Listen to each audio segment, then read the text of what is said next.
But we do the Prabhupada mantra, we'll just do it once. Okay, ready?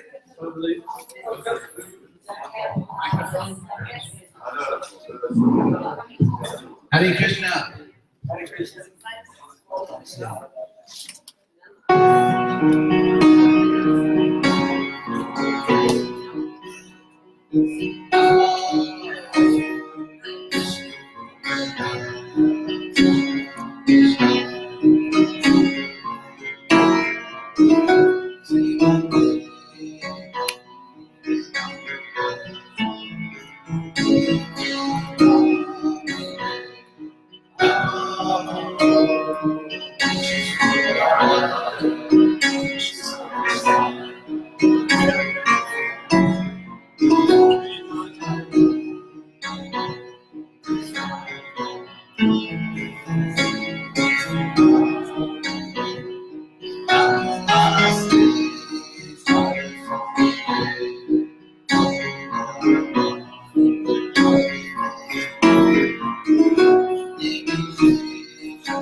turn around now.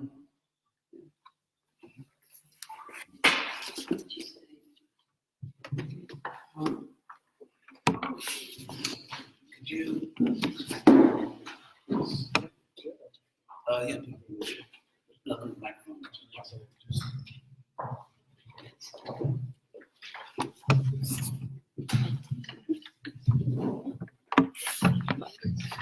Can I sit here? Push my feet, push my feet. Thank you. You can sit right there.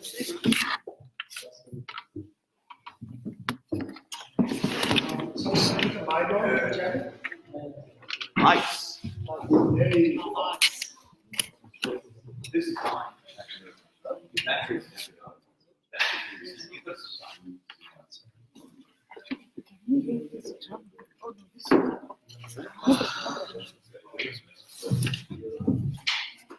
So, good evening. Thank you all for coming. What's our topic tonight? Anything you want to speak on that? I've been asked to bring the questions to you. Yes, sir. I've been asked to bring some questions to you. Okay. Q&A. Actually, we need to give me a little.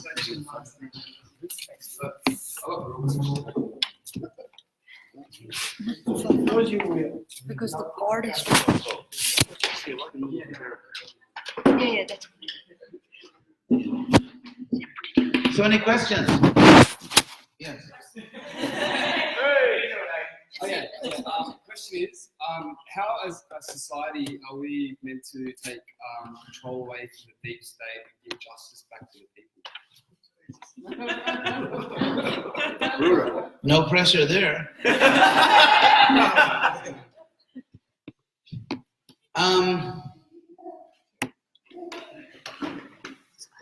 If we study history, which is actually a very useful exercise, because this is not the first time that some really stupid people are in charge of the world. In fact, it's happened many, many, many times throughout history. And so we can learn about the different... What? Mike? Oh, they can't see my face. Oh, what a pity. Lucky them. Let's see. How's that? That's fine. Sort of. So if you study these things over time in different cultures at different historical periods, and you start to see what are the universal patterns. Because, for example, let's say we look at tyranny in the Roman Empire, or tyranny in Japan, or tyranny in Polynesia, or anywhere. One can always say, well, that was just due to certain unique historical circumstances.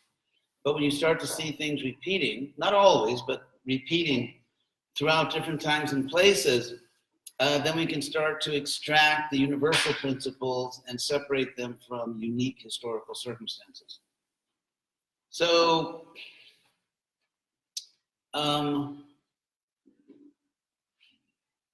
okay, I'll just tell you what I really think. If you look at the history of democracy, of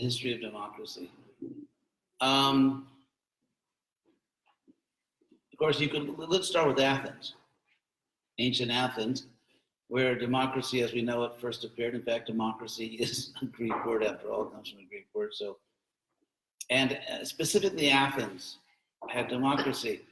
Their democracy would not be completely comfortable for us, even though it's very much, it wasn't a republic. A republic means that a country's gotten so big you can't get millions of people into an assembly hall and vote.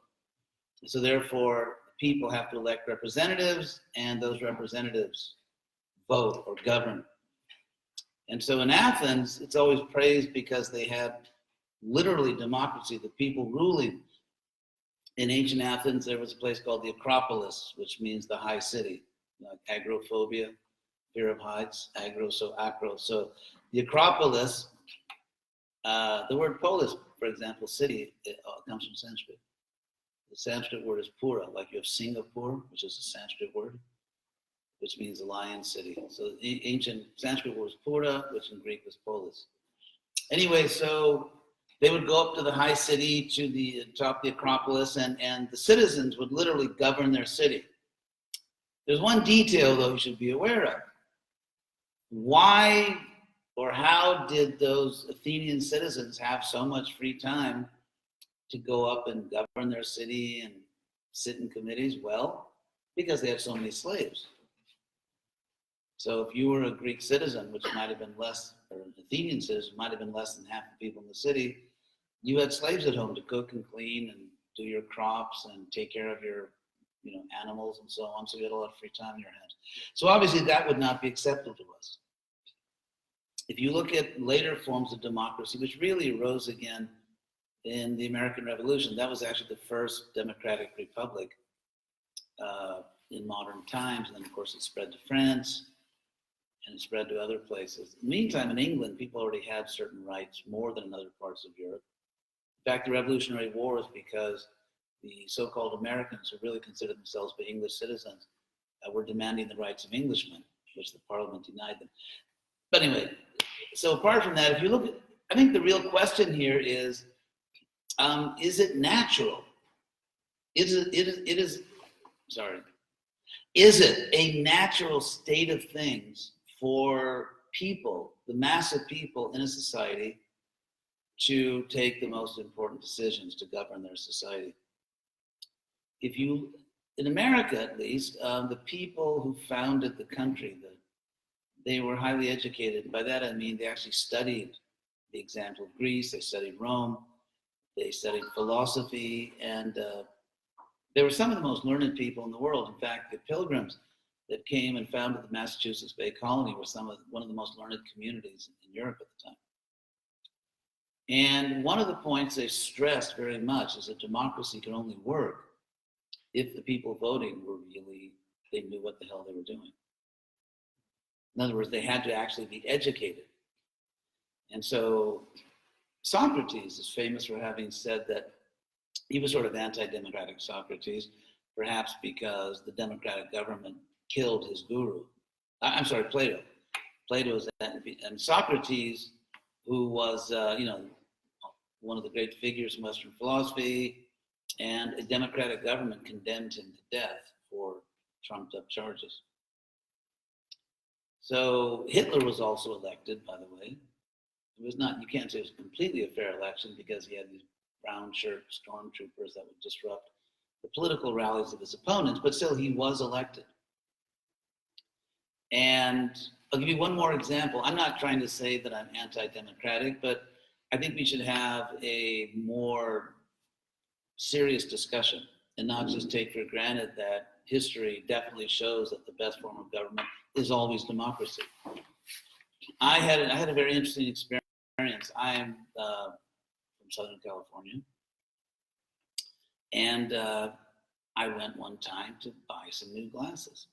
That's not the point of the story. But the lady who was attending me, the lady that was a nice young lady who was from Pakistan. And at that time, there was a military government in Pakistan. Pervez Musharraf, I think his name was. And he was a military dictatorship. And despite the fact the country was more or less running, for Pakistan, it was pretty good. Those were kind of good days for Pakistan. And there was this big movement from Western liberals to overthrow that government, that Pakistan had to be a democracy.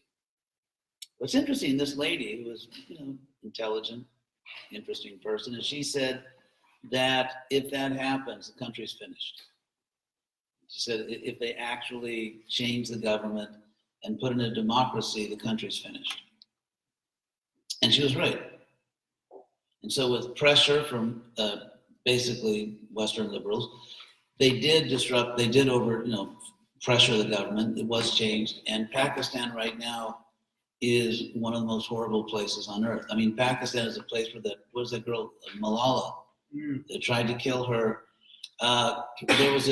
Just now, it's been in the news every day for the last several years. There was a Christian lady, the mother of 4 kids, who was accused of blaspheming the prophet or something like that. Now, if you know Pakistan, they have these very severe blasphemy laws, so that if you criticize Islam, they will kill you. That's the law. Unfortunately, in Pakistan, those blasphemy laws are manipulated, which all the leading thinkers in Pakistan say. This is coming from people inside Pakistan. So that if you have a feud with someone or you want to get revenge against someone, and that part of the world seems to be a fairly popular sport, then you accuse them of blasphemy. You get a few of your friends to testify, yeah, I heard it, and that's it. And they can drag the person off and kill them, and you have your revenge.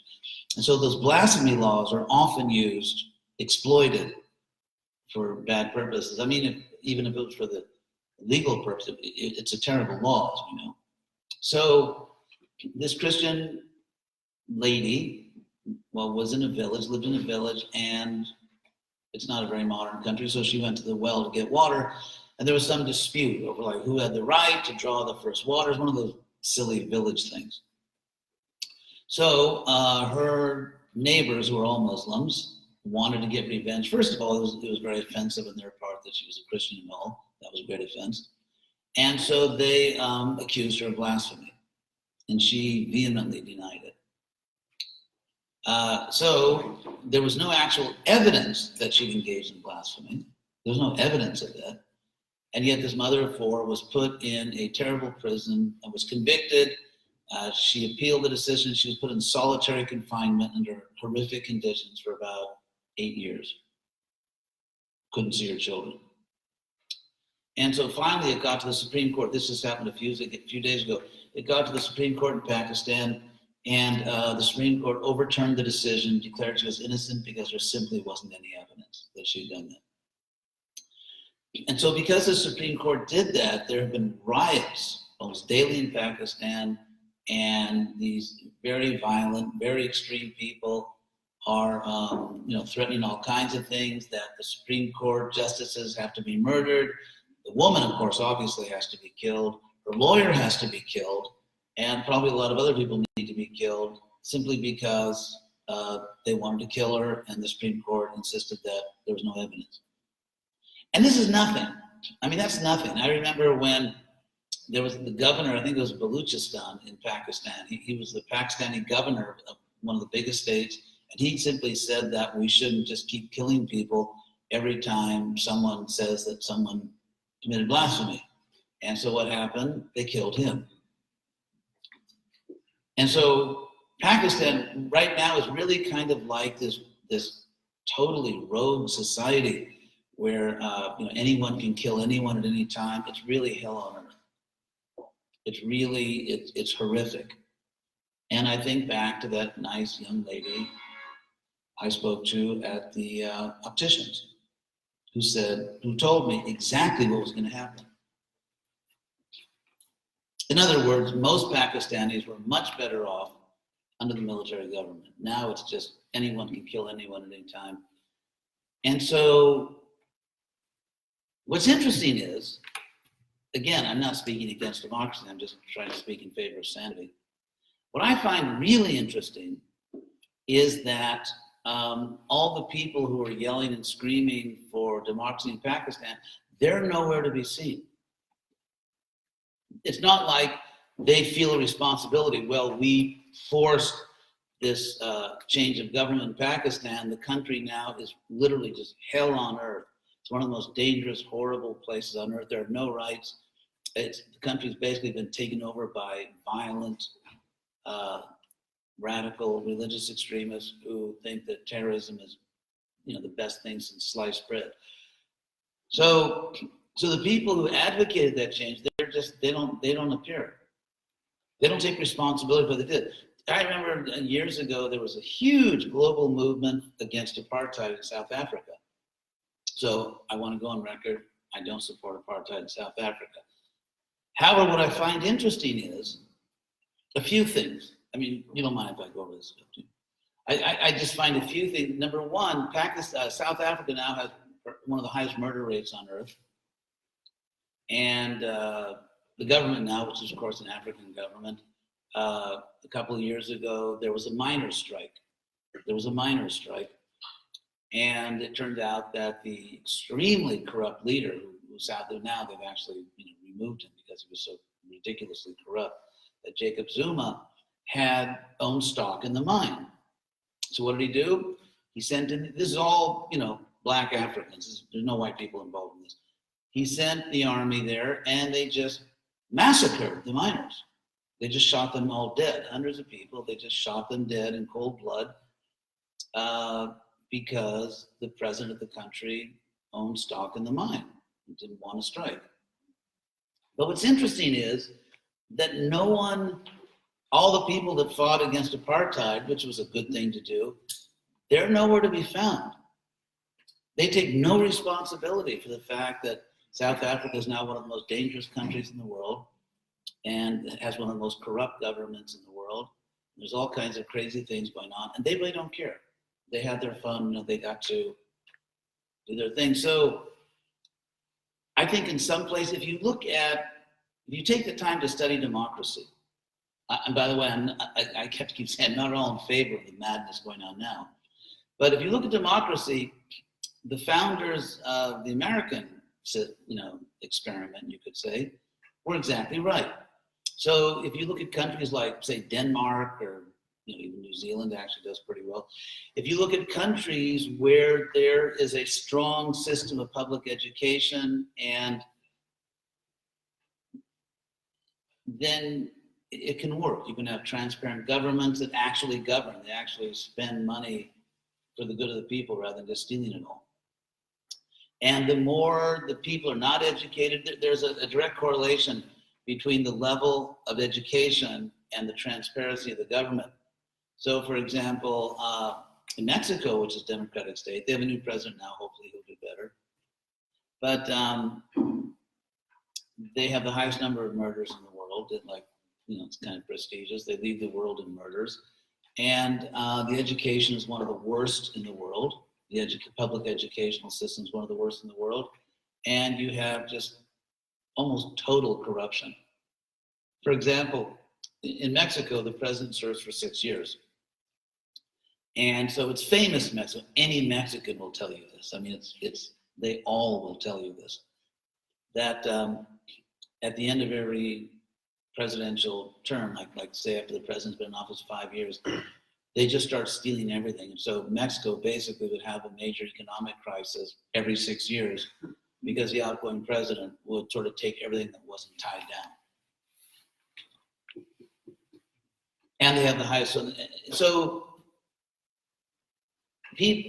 as far as democracy, under what conditions is it a good form of government? Under what conditions does it cause an absolute disaster for a country? It's something we have to study. We shouldn't be dogmatic. We shouldn't have I don't think we should have a fanatical religious belief in a political system. We have to look at, it works very well in some places. In other places, it's catastrophic. So as far as the situation now, it's kind of what I said earlier.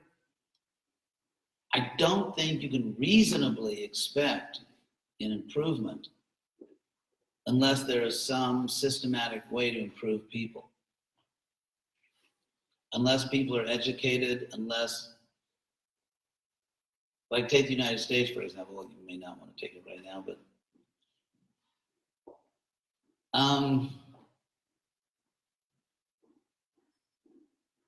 why do we get this?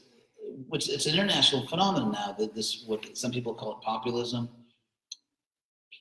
I think there's a connection between you could say the degradation of the political climate in many so-called first world countries and the general degradation of the people.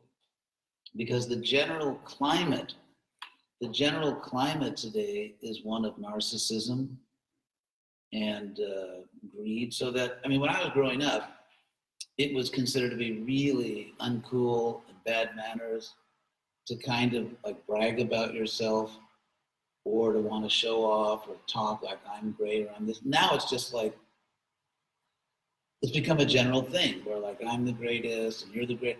and even in universities, they kind of teach narcissism to the students. I live just a few blocks from one of the quote unquote best universities in the world, UCLA, where I did my undergraduate work. And they put banners up, and it's a beautiful campus. And like at different times of year, they put these banners with different themes. So they had one set of banners which were all about, you're so great, you're great the way you are, you're perfect the way you are. And that's actually not true. I mean, none of us are actually perfect the way we are. None of us are that great the way we are. And if you look at earlier civilizations or cultures, the idea was that I want to improve myself. I want to be a better person. I mean, imagine if you were taking music lessons and you really didn't know what you were doing, but the teacher said, wow, that is so great.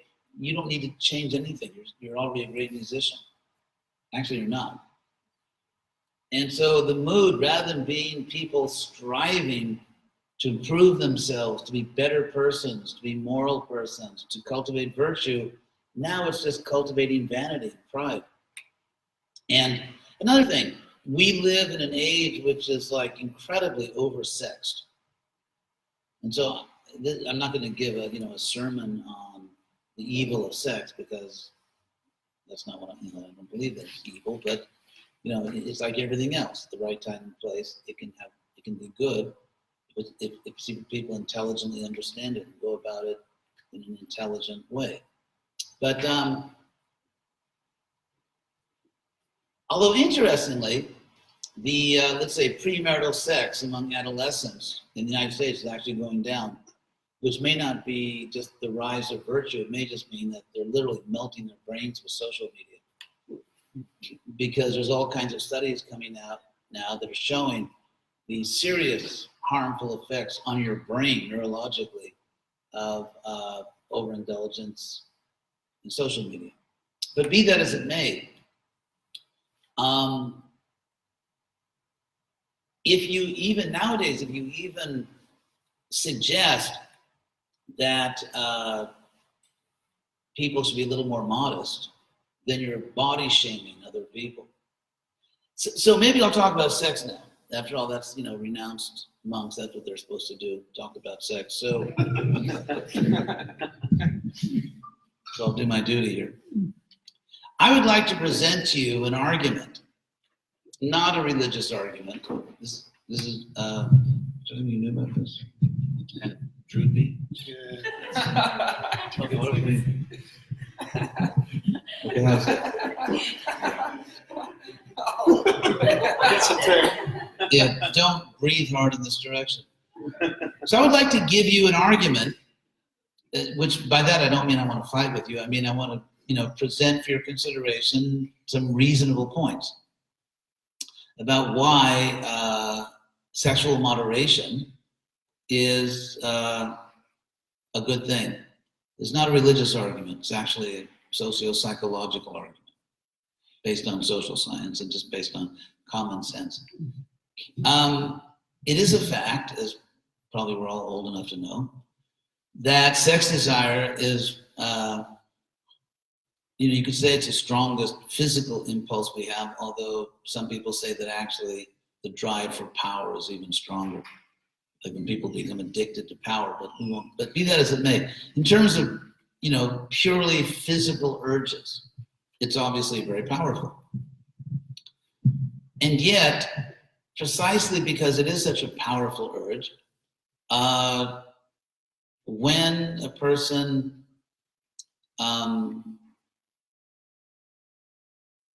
you could say surrenders themselves to that urge, what happens psychologically, this is not religion, this is just psychology 1A. What happens is that consciousness becomes very much absorbed in the body. Because like when people want to get sexually aroused, they don't just, read books about, animal, you don't just watch the news or the weather or, people. So the consciousness becomes absorbed in the body, in one's own body and its pleasure, stimulating that particular part of your nervous system, and also enjoying someone else's body. In fact, it's just like, let's say, for example, if you're very hungry, then your mind becomes focused on food. You may have had this experience, maybe out in the city, you're really hungry, and all you want to find is a place that sells food. And, you know, it's not about the movie, it's not about anything else. If someone suggests, hey, let's go swimming, or let's do this or that, no, do you know where I can get some food? And so the stronger desire is, the more your consciousness becomes absorbed in that desire. Like, for example, let's say you're very attached to someone that you care about, and somehow you're separated from that person, then you think about that all day. So the stronger our desire is, the more our consciousness becomes focused on that.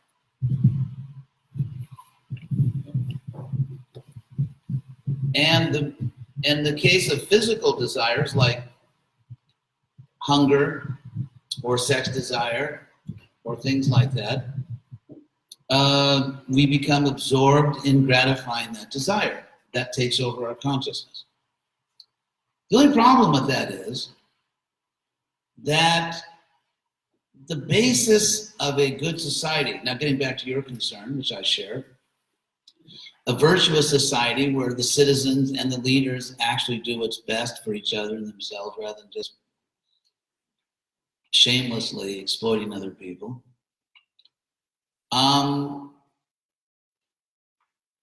The more we become absorbed in our own selfish desires, the more we become absorbed in seeing other people merely as bodies, the less possible it is for us to think about people virtuously. Because it's like if you're eating, if you're very hungry and you want to get food, it's not the best time for someone to expect you to just go deeply into their problems and sit there for 2 hours listening with great empathy. You know what I mean? It's because you want to eat. It's a very primitive instinct. And sex desire is a very primitive. By primitive, I don't mean that only cavemen do it. By primitive, I mean that it goes back to, at a very basic level, to our neurology, I mean, the way we're wired. And so,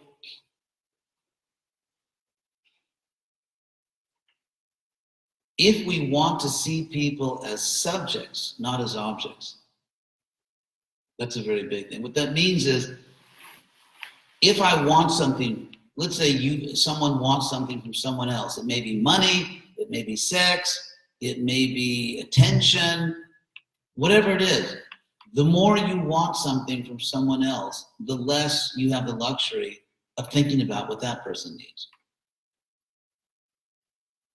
Because they're different psychological movements. So we do not have certain rights simply because we're anatomically human. In other words, the fact that you have a human body, if you say that just because I have a human body, therefore I have rights, where's the logic there? It's like saying that some frogs are green, therefore you shouldn't go to college. It's like, where's the connection? So if you take these two statements, one physical, one metaphysical, the physical statement is that I have a human body. That's just a physical description. The metaphysical statement is I have rights. Rights are not material things, they're not physical things. So when you claim you have certain rights, where do they come from? Like, it doesn't come from your liver or your kidneys or your heart or your lungs. It doesn't even come from your brain. Where do the rights come from? What does it even mean to say that because I'm a human being, I have rights? Human rights. I think human rights is kind of, what does that even mean? Philosophically, I'm not saying you don't have rights, but it's not because you're anatomically human. So, as you've correctly seen, nowadays, there's all kinds of crazy things going on. But where do our rights come from? What's the source of our rights? And for example, someone could say, I have a right not to be exploited sexually, economically, politically. I have a right not to be enslaved. But why? just because you say so? Where's the objective fact in the matter?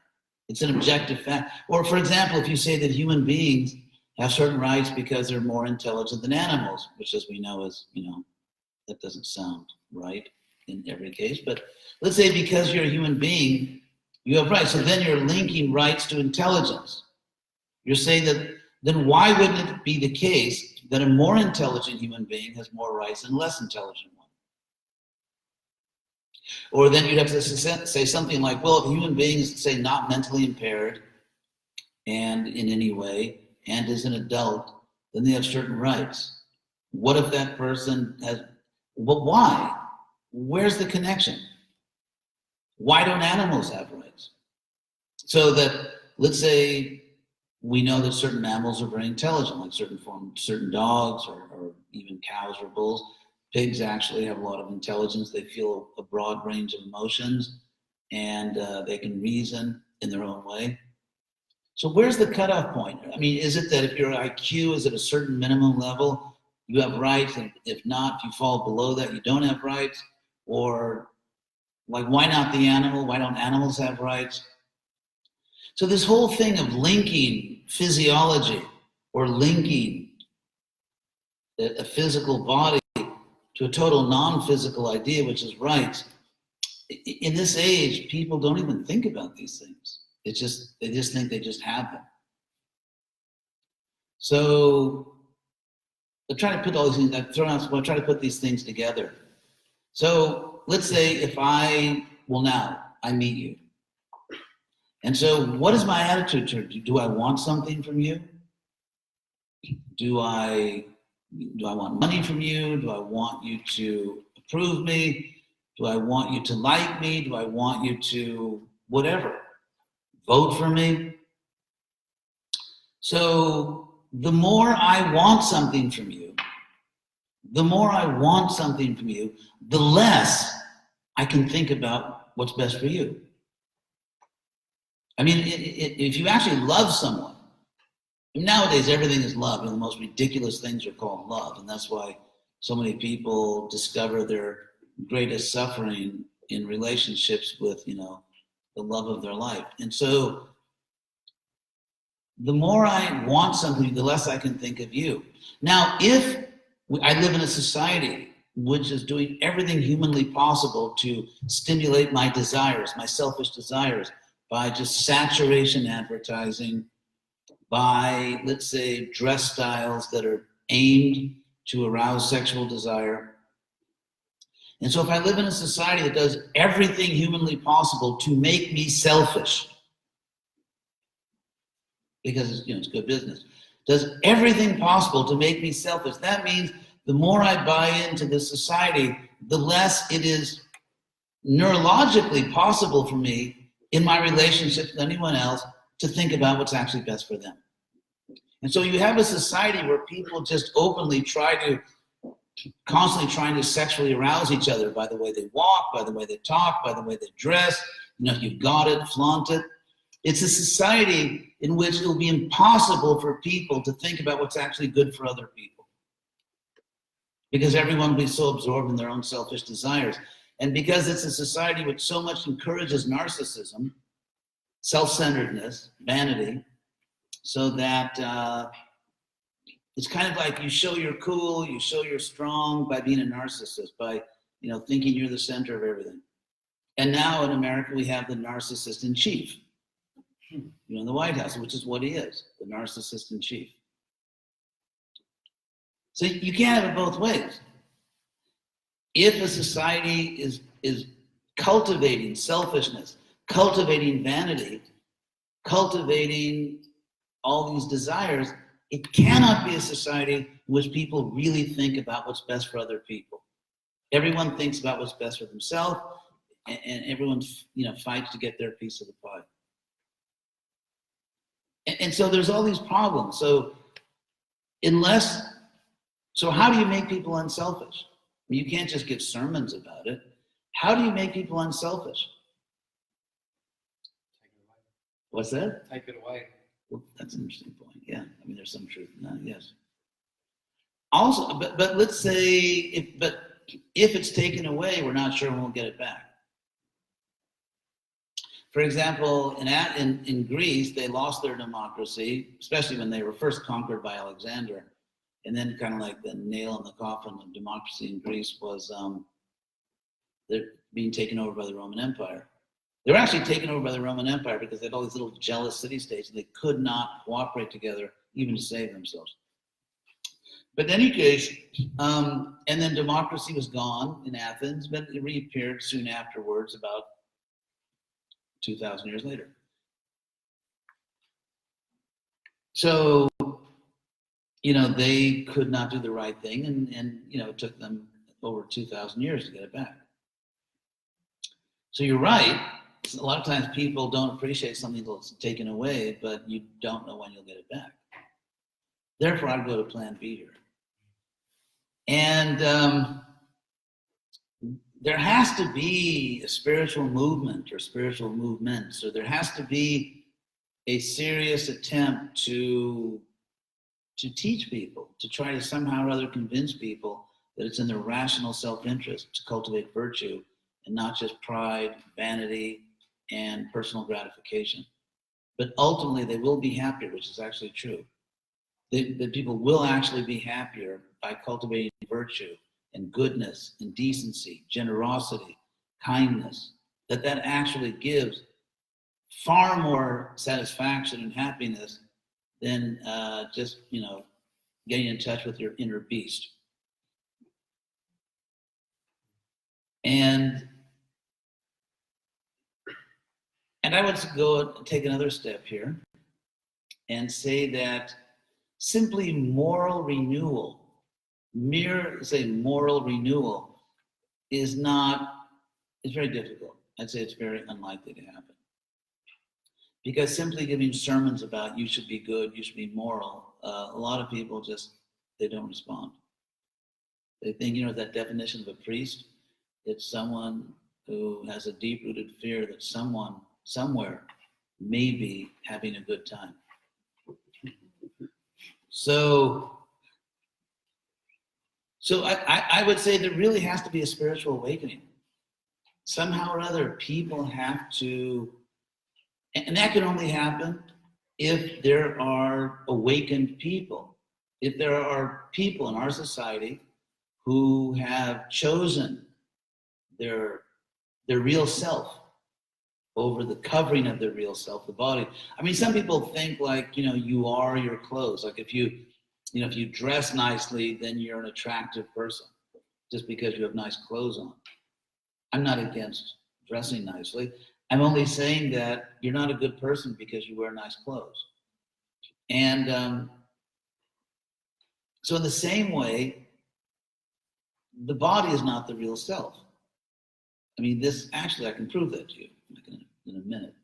That logically, it's not possible that you are your body as opposed to the consciousness within. And this is an argument which Krishna gives in the Bhagavad Gita, so I'll explain it. That, okay, let's start out with a little analysis of how we use language. If we find, as we do in this case, that people all over the world, basically at all times in history, speak a certain way about themselves, then it's very likely that is sort of a universal, deep human understanding of who we are.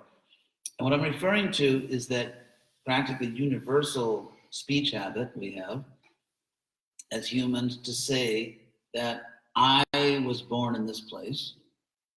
When I was 5 years old, I did this or that. When I was 10, 20, I'm really going in numbers divisible by 5, aren't I? Oh well. Okay, 17. I don't want to, stereotype myself here. So the idea is when you talk about your life, at all different ages, you know as much as you know anything, that it was you, that you were a child, that you were, an adolescent, and so on. You know that it was you. Now the problem here is that the body you had as a baby, as a child, as an adolescent, these were all different bodies. because you are what you eat, as they say. And so you are constantly recreating your body.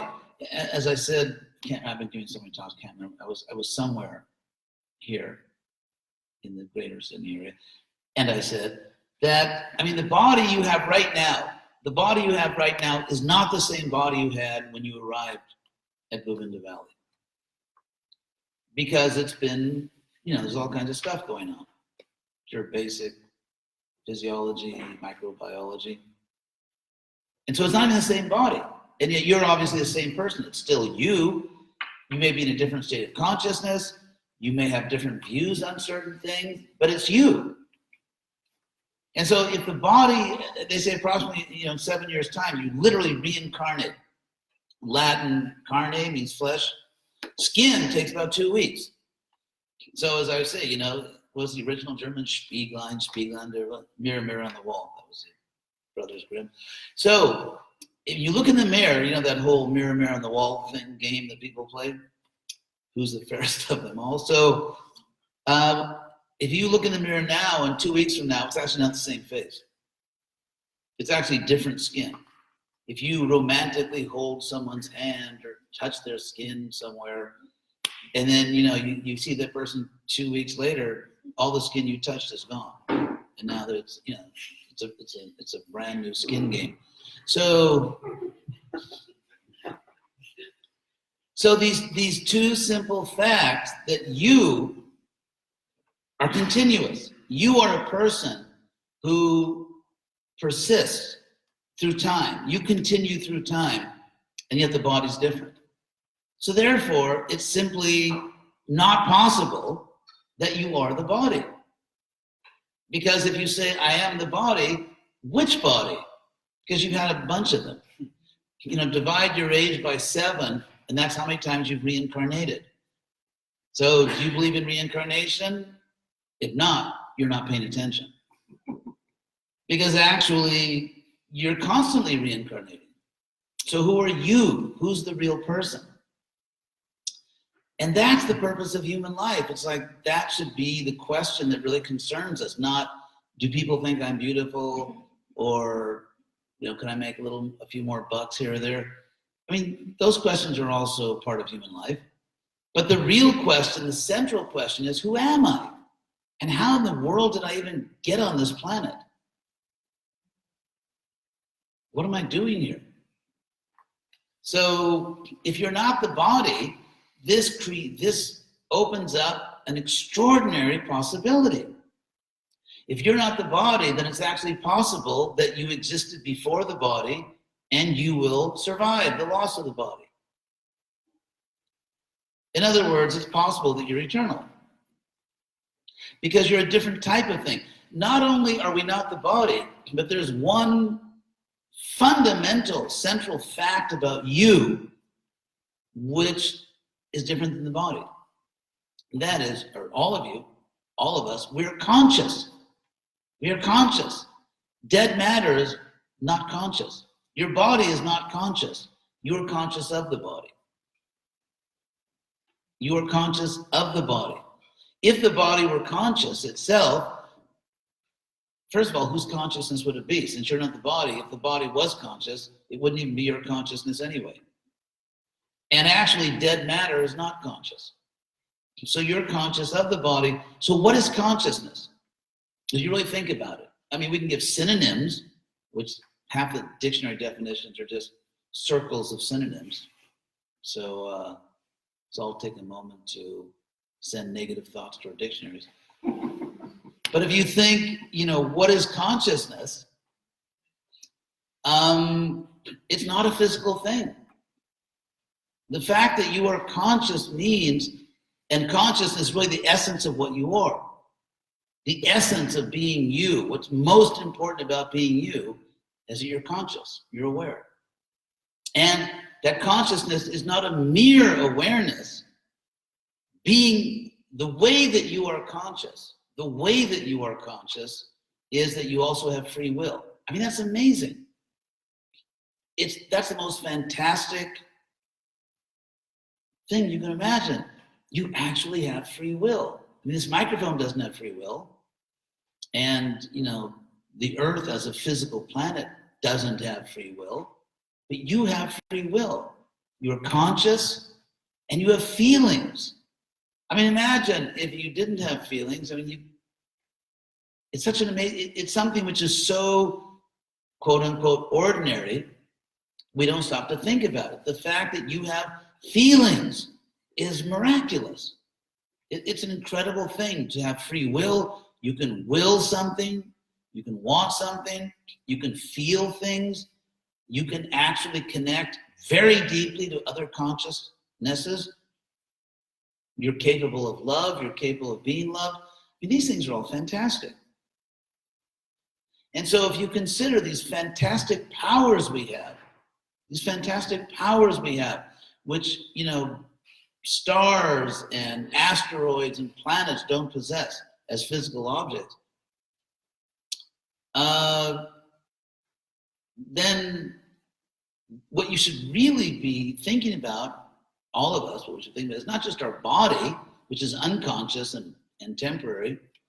Consciousness should be thinking about consciousness. And that's yoga, by the way. That's really what yoga was about. See, snuck up on you there. It's, there was one great scholar of religion, Mircea Eliade, who was actually Romanian, but he taught at one of the best universities, University of Chicago, and he had a huge influence on the academic study of religion in the 20th century.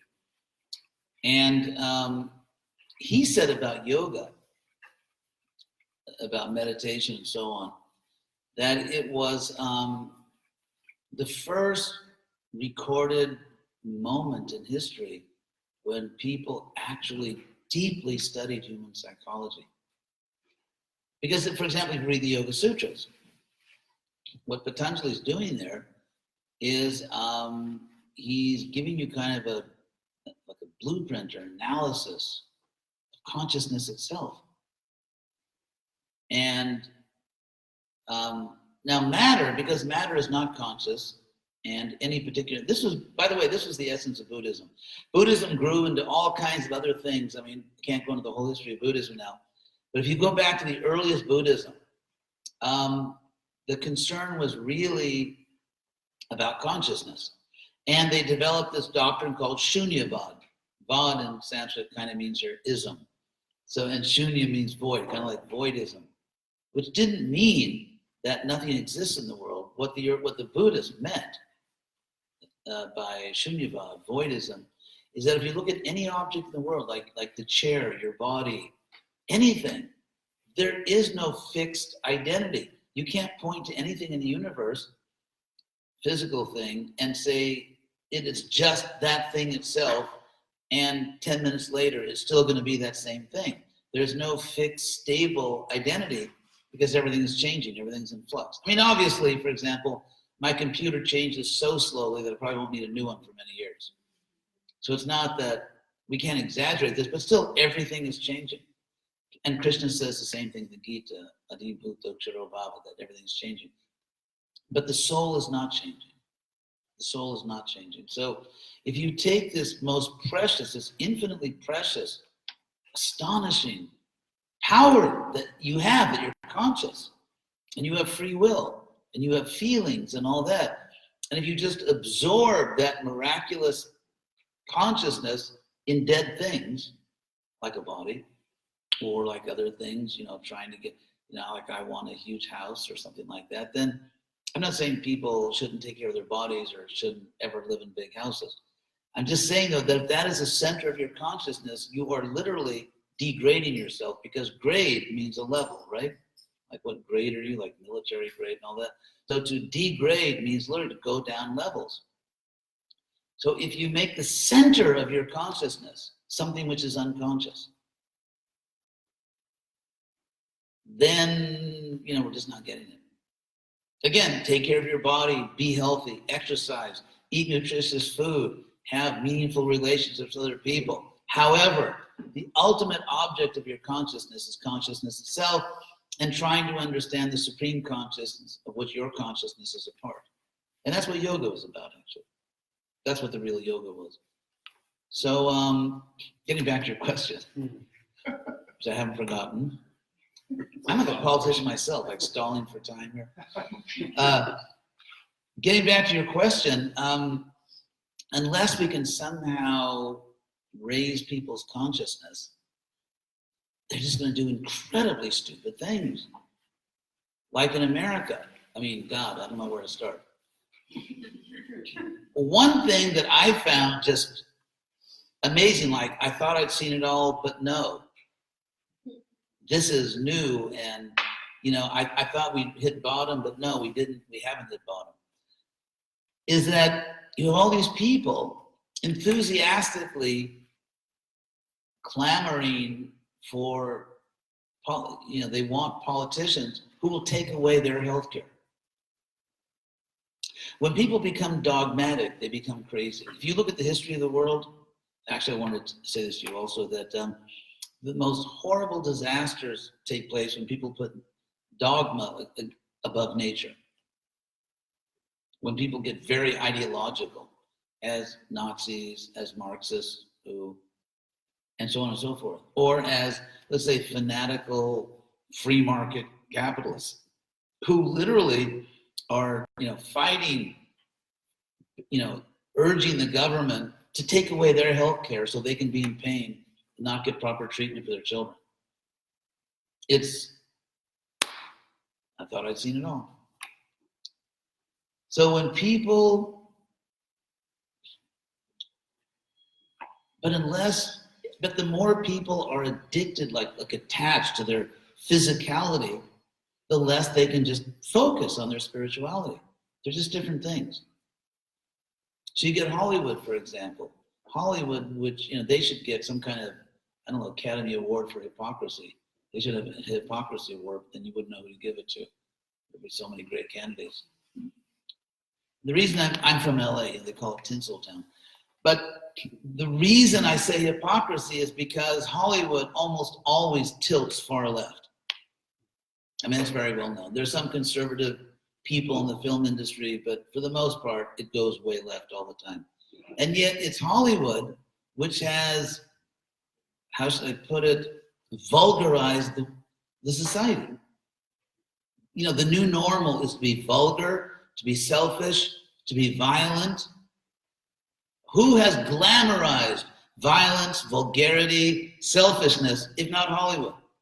So after basically corrupting and ruining the society by all their nonsense, when the people, vote for a very vulgar, violent, selfish person, then everyone in Hollywood is wringing their hands. And how did this happen? Well, look in the mirror.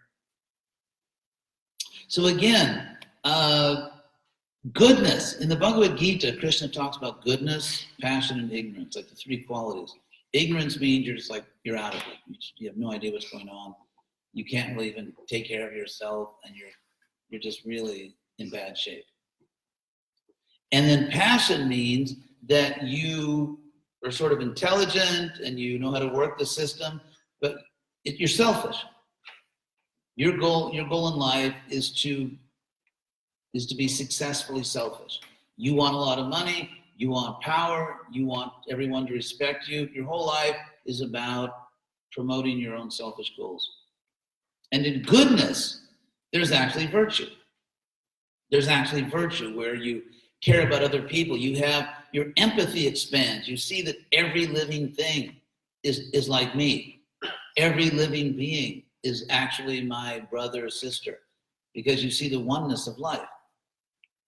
So passion, selfishness, so again, how do you make people unselfish? How do you persuade people to become virtuous? To understand that the purpose of your life is not to be sexy and just try to agitate other people. Like, yes, today I was able to get at least 22 people to forget God and think about my body. Great day. You have people preying on each other. When people go out into the world and are trying to be sexy, or they want everyone to think they're sexy, they're just callously degrading other people, making other people forget unselfish behavior just for their own vanity. They're willing to degrade the world. They're willing to disturb other people. They're willing to get other people to stop thinking about virtuous things and just think about their body for their own vanity. So it's not just some idiotic president. It's the fact of, tens and hundreds of millions of people putting their vanity above the spiritual well-being of everyone else. And so if some greedy capitalist puts their profit like, no, I only have, 6 yachts. I need 8 yachts. And never mind that, hundreds of millions of people don't even have fresh water, are malnourished, don't have access to education. I need another yacht. So this idea where you're willing to just let other people suffer or even cause their suffering for your selfish, narcissistic desires, it's not just the politicians, it's not just the predatory capitalists, it's everyone that goes out on the street and puts their vanity ahead of other people's virtue. It's every Hollywood movie these morons, some of them, still make movies where people are smoking. It's like, it's like sexy. Somehow it's sexy. That sort of like encouraging the viewers, you should also go out and kill yourself with nicotine poison. We know, everyone knows, right? Any child knows what smoking does. Or eating meat. We now have overwhelming scientific evidence that eating beef is the health equivalent of smoking. So if someone's eating meat, it's basically like smoking. They did an interesting study by the top health organizations that showed that if you eat meat, there's no healthy meat. It does cause cancer. It's carcinogenic. All forms of meat. And so, promoting suicidal practices like smoking and eating meat, which Hollywood does all the time. There's still movies where people laugh at the fools that are vegetarian. Or they have sexy heroes and heroines smoking for God knows what reason. And so it's not just, they have this nice saying in Brazil. They say, cada povo tem governo que merece, which means every society has the government it deserves. I guess they had to be stoic about their governments. So, but that's the thing. The selfishness is it's all pervasive. It's everywhere. Everywhere you look, you see vanity. You see selfishness. Not just the politicians, not just the predatory capitalists. So what we are trying to do, projects like Govinda Valley, is there has to be a renaissance of virtue. People have to understand that happiness comes from virtue. There's a great line, by the way, in my favorite book, Pride and Prejudice. Well, my favorite book, I guess, is Bhagavad Gita. I'm getting in trouble here. But let me put it this way, my favorite novel is Pride and Prejudice. Anyway, everyone knows I really like Jane Austen. Because for one thing, she's actually taught me how to write. So, and I write books. So there's this great line in Pride and Prejudice where toward the end of the book, Elizabeth's older sister, Jane, and that's Jane Austen's personal life. She's very close to her older sister, Cassandra. But anyway, so at the end, Jane finally, the man that she really loves, and a series of misunderstandings that were separated, and finally they get back to, sorry, spoiler alert. And finally they get back together, and he proposes to her. And he also is a very good man. He's a great match for her. He's like, she's a very good person, and so is he. And so later the sisters are talking, and because Jane is like this very virtuous person, very unselfish, and very beautiful person. And she says to her younger sister, Elizabeth, who's the heroine of the story, that I wish you could have the same happiness that I have. I'm so happy, and I only wish you could. That's love. I only wish you could have this happiness. And then what Elizabeth, the heroine, says is very interesting. She says, until I have your virtue, I can never have your happiness. People used to actually understand this, that real happiness, real satisfaction comes from goodness, not from narcissism, not from vanity, not from trying to disturb everyone you meet because you're very sexy, and just try to, drive them crazy and make them forget anything that's really important in life. So it's everywhere. The selfishness, it's predatory. Because, for example, if you look at that older culture, one of the greatest offenses a man can commit with women, because again, going back to Jane Austen, that if a man knowingly creates an attachment in a woman, in other words, he treats her in a certain way, he sees the woman is interested in him, and he leads her on, I guess is the expression. He leads her on and gives her some hope, and she becomes attached to him, when actually he has no real intention of marrying her. He has no intention of marrying her. He has no intention of committing himself to her, of saying that I will be with you always. He has no intention. And so because he led her on and created this attachment in her, she is going to suffer terribly. Because that's what happens to men or women. When you really fall for somebody and then it turns out they were just cheating you, they were just using you, that is extremely painful. And it's very interesting because doing this, setting people up for terrible suffering just for your vanity, just, so you can have a little fun, is actually a really cruel, stupid thing to do. And so every time a person, for their own vanity, tries to attract a person that they have no intention of committing to, it's just predatory. It's predatory. You are willing to disturb other people who might have been, peaceful. You're willing to maybe create an attachment, create some desire in them that you have no intention of fulfilling, and therefore they will become frustrated, or they may, become so frustrated they take advantage of some other woman or some other man. And so society nowadays is like a bunch of animals just feeding on each other, just exploiting each other. And there has to be a group of people in the world who understand who they really are, that we're spiritual beings, that real happiness, real love comes from virtue. You can't really love someone if you're a selfish person. Selfish people cannot really fall in love. They can become attached to someone. They can think, wow, I would love to own that one. They can look at people of the opposite sex like, wow, collectibles. I'd love to bring that little baby home. But, only a moron could think that's love. So there can't be real love among selfish people. There cannot be real love among, vain people. It's not possible. Because that, to be proud, to be vain, means selfish, that you're really all about yourself. So the more we are selfish, the less we can love. Not possible. You're dreaming if you think you can be selfish and really fall in love. Or that a selfish person can ever really love you. So that's what it's about. It's about goodness, it's about spirituality, it's about seeing yourself as an eternal soul, it's about trying to find out where the hell you come from. Like, if I'm really consciousness, where does this come from?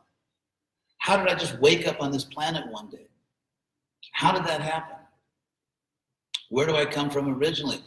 And because if you know where you came from, you know where you have to go back. You leave your home in the morning and you come back at night. And so unless you understand where you come from, you can never know where you're going.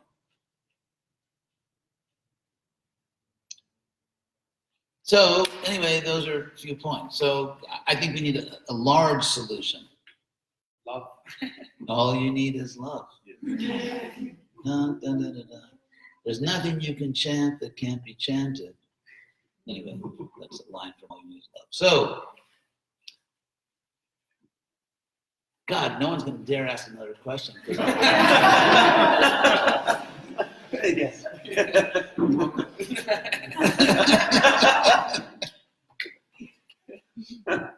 I promise I'll give a short answer next time. Anything else?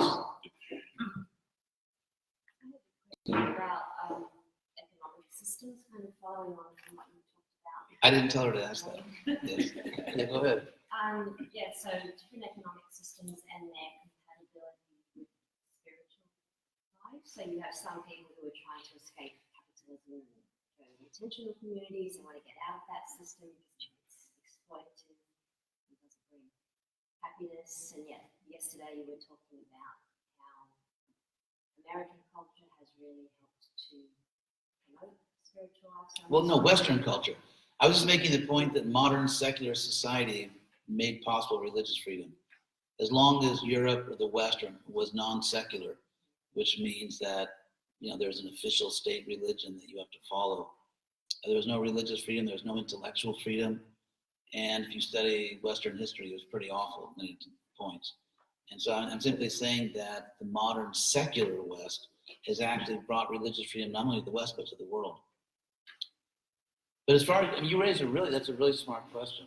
Well, I'm thinking about, because Prabhupada talked about simple living, high thinking, Yeah. and that an agrarian economy is very, when you're on the land and Yeah. having an agricultural, producing things to survive, In touch with right? nature, yeah. As opposed to a capitalistic system, which is about producing surplus and excess. So I'm just wondering, to what degree is spiritual life incompatible with capitalism, and that we really do have to try to promote going back to a more agrarian Okay. economy, because this is about how do we survive, right? It's Yes. about how do we feed ourselves, how do we live over and have those kind of basic things as opposed to all the excesses that we see. Okay. The first thing I would say is that there's a common mistake. I'm not saying you made it, but there's a common mistake people make, and that is they confuse free market economy with capitalism. And here's the difference. Also, one other point. There was a time, before the Industrial Revolution, you could say that basically people lived on an organic earth. There were no factories.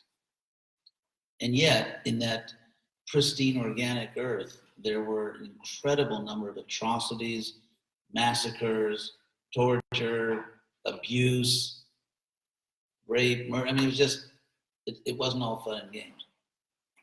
So if you return the earth to a pristine state, history shows that you may still have a lot of trouble. But I understand what you're saying. So all other things being equal, yes, natural life, being deeply in touch with nature can get you in a better consciousness if other things also happen. So what are those other things? Capitalism, the evil of capitalism, is not that there's a free market, like people can buy and sell things freely.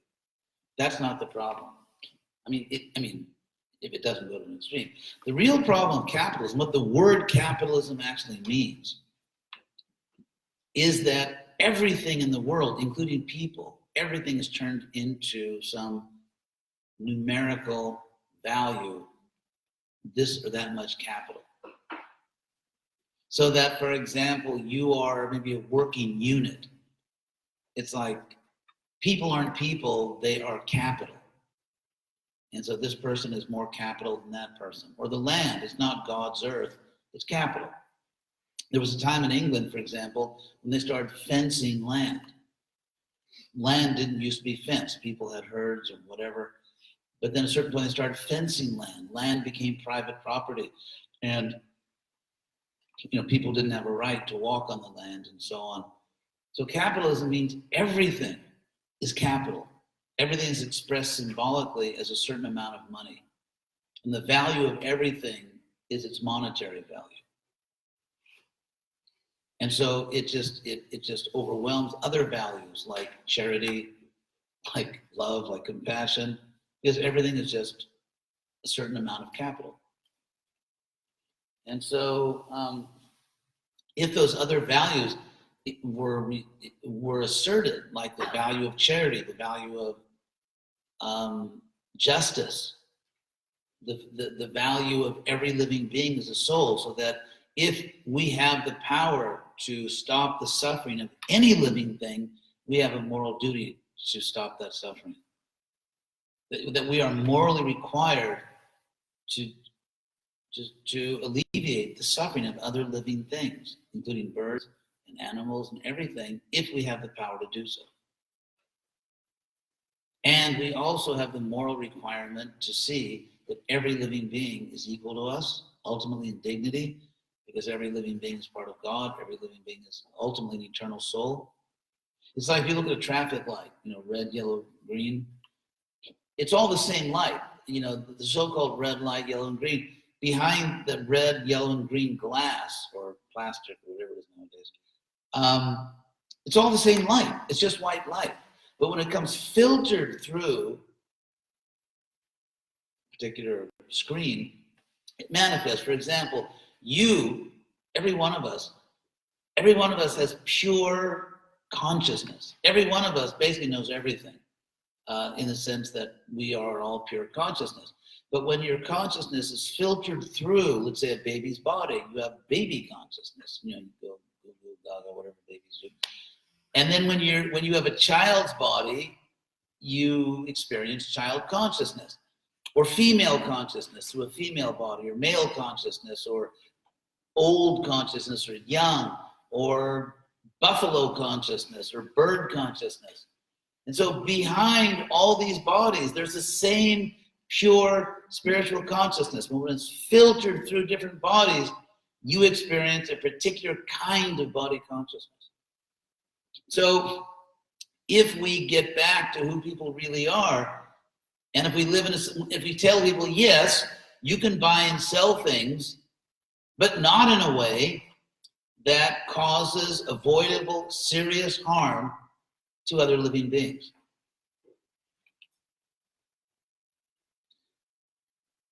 It's very simple. That you do not have a right to cause serious harm. You may say something and someone else doesn't like it, big deal, grow up. But serious harm to other living beings. You do not have a right to do that. So you can buy and sell things all you want, as long as you are not causing significant harm to other creatures.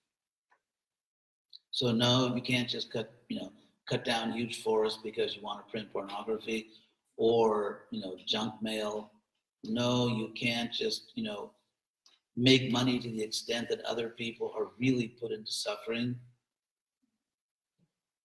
And so, again, it's in a sense, if you have the other values in place, which can only come from a society that actually understands spiritual things, if the other values are in place, then people can buy and sell things freely, but they can't violate those other values.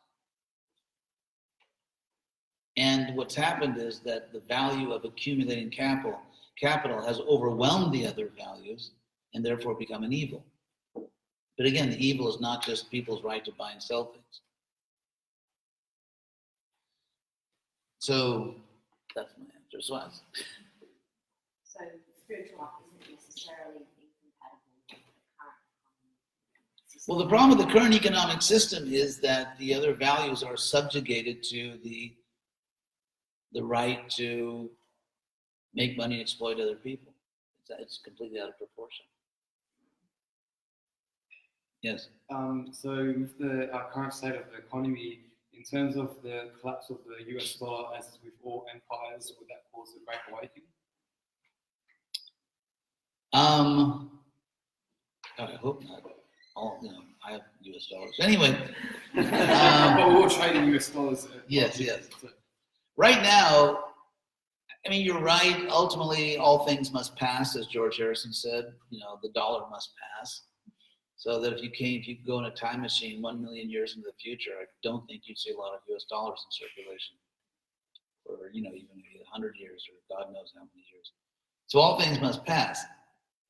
At the present time, the US dollar is actually very, very strong. But just currently during March, Chinese yuan backed their currency with petrol and gold, so it kind of undervalues the US dollar. Actually, the US dollar is the strongest it's been in many, many, many years. Through manipulation. That's what people do in this world. They defend what they believe to be their interest. But nothing lasts forever through manipulation. No, I'm not. I'm not betting my eternal soul on the U.S. dollar. I'm putting my hope in eternal things, not the U.S. dollar. I was just saying that right now, actually, it's China's economy is actually slowing down much more than the U.S. That's what they want you to think through manipulation. Okay, I'll say. In terms of infrastructure, China is well advanced in America's. Okay, yeah, but I mean, what you're saying, I mean, I'm not saying there's no truth in what you're saying, but first of all, we have very little evidence that public opinion really is just being manipulated for two reasons. Well, actually related reasons. One is there's probably never been a time in history when people believe less what they read in the news. And so the idea that large media outlets can just tell people what to think and they think it has no basis in reality. It's never been less true. Secondly, the internet has actually brought about the democratization of information, because you have literally thousands of sources of information about the same event. And therefore, the ability of major media to manipulate opinion has never been as weak as it is now, because people do have access to innumerable other sources of information. And also, I think we should be wary. I mean, people are manipulated undoubtedly, but there are limits to that. And I mean, they are. Obviously, the less educated people are, the more they're. Although even educated people often can be manipulated by dogma on their side. For example, leftist dogma. In fact, sort of this quickly growing field now in psychology deals with a phenomenon called motivated reasoning. Motivated reasoning means that people who are very attached to a certain idea will tend to filter out contrary evidence, and they will tend to sort of exaggerate the validity of evidence that seems to support their views. And they found this takes place among scientists, among scholars, it takes place on the left, it takes place on the right. And so in believing something, again, I mean, let me put it this way, God only knows what's going to happen to the US dollar. You know, it would be ridiculous of me to tell you that I know what's going to happen to the US dollar. It's got to look back through history, though. History repeats itself in the sense. However, you see people, let's say, who are anti-capitalist tend to be at least equally manipulated by information that confirms their views. In fact, if you look at the history of this world, say in the last 100 years or more, going back to World War I, there's absolutely no evidence that the right tends to be more manipulated than the left by motivated reasoning. There's no evidence of that. And so, for example, again, if you look at Stalin and Mao, all these leftist figures, the Khmer Rouge, Castro, and everything, you find this brutal tyranny, which absolutely, it's totalitarian. Totalitarian in a sense means that the power is total. You don't want to just control the army or just control political power, but you want to control people's minds, and therefore you kill people who just say the wrong thing. Or if there's evidence they're thinking the wrong thing, you kill them. And so what we found is on the left and the right, statistically, more on the left in the 20th century, more actually on the left, that you find this brutal totalitarianism. And so it would be very naive to think that people on both sides are not being manipulated by information. Because as soon as you become extremist, you're just begging to be manipulated. Because the real world tends to be complex. And when people have a psychological need to reduce the world to a very simple black and white, like there's good and evil, and everyone that thinks like me is good, and everyone that disagrees with me is evil, that's obviously the symptom of an unhealthy mind.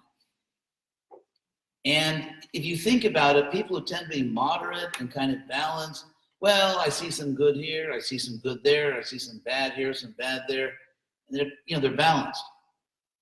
But if someone starts to move all the way to an extreme, like we're only good and they're only bad, on either side, you know you're dealing with a kind of a sick mind.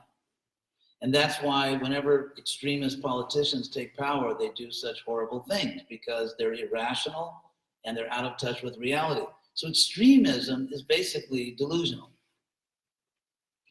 And so I recommend avoiding it.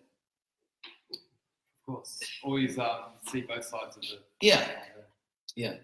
And if you want to believe that, you know, everything's going to collapse, the dollar's going to collapse, you'll find It's just a natural recurring thing that happens in the economy after every 7 to 8 years that has a correction, and because of the inflation that we've had over the last 10 years, it's kind of been well beyond sustainable. But you would really have to carefully study the opinions of learned economists who absolutely disagree with it.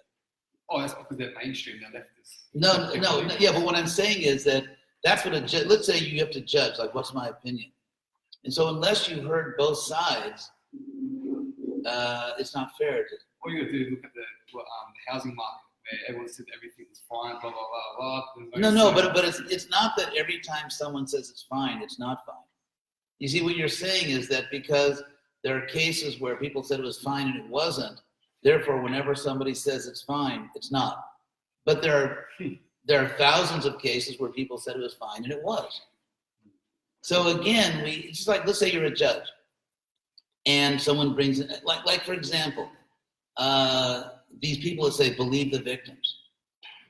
And what they're saying is, we don't need a fair trial. This is like mob rules. Like I say, if someone accuses another person, whether it's a man accusing a woman, or a woman accusing a man, or a man accusing a man, woman accusing a woman, if someone makes it like a serious accusation, take it seriously. It has to be investigated fairly. You've got to get the facts. But to say that without a trial, without anything remotely like justice and hearing both sides and requiring evidence that you